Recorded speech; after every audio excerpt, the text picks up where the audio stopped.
சேலம் செட்டிச்சாவடி பகுதியில் கேப்டன் முதலாம் ஆண்டு குரு பூஜையை முன்னிட்டு திருவுருவப் படத்திற்கு மலர் தூவி அஞ்சலி செலுத்தி 500 பேருக்கு அசைவ உணவு வழங்கப்பட்டது.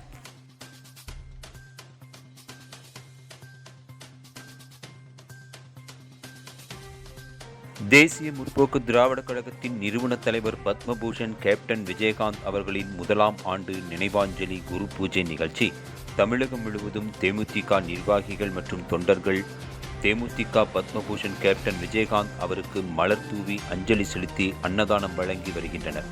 அதன் ஒரு பகுதியாக சேலம் மாநகர ஒன்றியத்துக்குட்பட்ட செட்டிச்சாவடி பகுதியில் மறைந்த பத்மபூஷன் கேப்டன் விஜயகாந்த் அவர்களின் முதலாம் ஆண்டு குரு பூஜை இன்று அனுஷ்டிக்கப்பட்டது. சேலம் ஒன்றிய செயலாளர் அப்பாவு தலைமையில் நடைபெற்ற இந்த நிகழ்ச்சியில் மாநகர் மாவட்ட செயலாளர் ராதாகிருஷ்ணன் கலந்து கொண்டு கழக கொடி ஏற்றி கேப்டனின் திருவுருவப் படத்திற்கு மலர் தூவி அஞ்சலி செலுத்தினார்.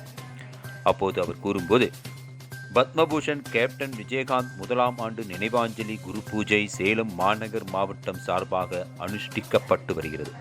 மாநகரில் இந்த மாதம் முழுவதும் கேப்டனின் குரு பூஜை நாள் அனுஷ்டிக்கப்படும். ஏழை எளிய மக்களுக்கு நலத்திட்ட உதவிகளை வழங்கி அன்னதானம் வழங்கப்படும் என தெரிவித்தார். தொடர்ந்து அப்பகுதியில் இருந்த 500 பேருக்கு அசைவ உணவு அன்னதானம் மாநகர் மாவட்ட செயலாளர் வழங்கினார்.